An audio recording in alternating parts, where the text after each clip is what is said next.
Question and answer time. You got a question? Yes, sir.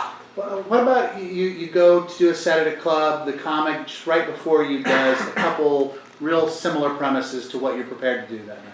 Wow. A couple of similar premises and maybe even similar jokes. Yep. You're talking about? Yeah, that's a real dilemma in itself. Now, the big answer is have more material. If you're a beginner, then if it's not the same jokes, go ahead and do your material. If you have different jokes, they're going to laugh. You can even bring them into it by going, like Joe was talking about, and you're building upon their material or their premise. Nobody owns a premise. That's not what we can own. We own individual jokes. So if your individual jokes are different, then do that.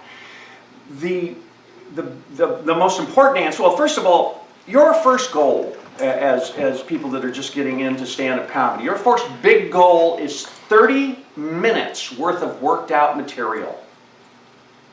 30 minutes. That's the point where you're employable to become an opener for somebody. So that means you've got multiple, so if you're doing a shorter show, you should have more material, okay, to back it up. So you pull that out if you have the material and try something else.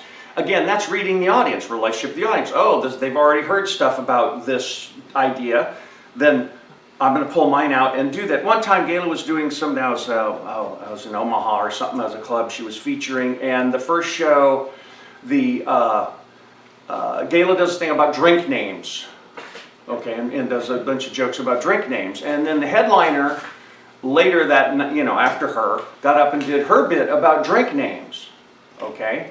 And Gayla called me up and said, wow, we both have bits on drink names. And I said, pull yours out. Put in something else. So that first night, they didn't, the headliner wasn't particularly overly friendly, was cordial and stuff. And then she watched, the headliner was also a woman, watched Gayla do her the next night, and Gayla had pulled out any material conflicts, right? So this woman's drink material and drink names material went much better, right? And all of a sudden the headliner's like, oh, who's your agent? Let me help you out. Let me, hey, I know another place we can do. We can, and booked her on other shows, did all kinds of stuff. See, and that's the positive thing about having more backup material. Gayla was doing 20 or 25 in that show, and she was able to take out a 5-minute bit, and that's all that it was, 3-minute bit, and stick in something else, and then everybody sees how professional you are. I'm telling you, the club owner, manager, booker, whoever it is going to notice, oh, she took out that material. Man, how cool is that? Headliner's going to notice, the bartender, the wait staff, et cetera, et cetera.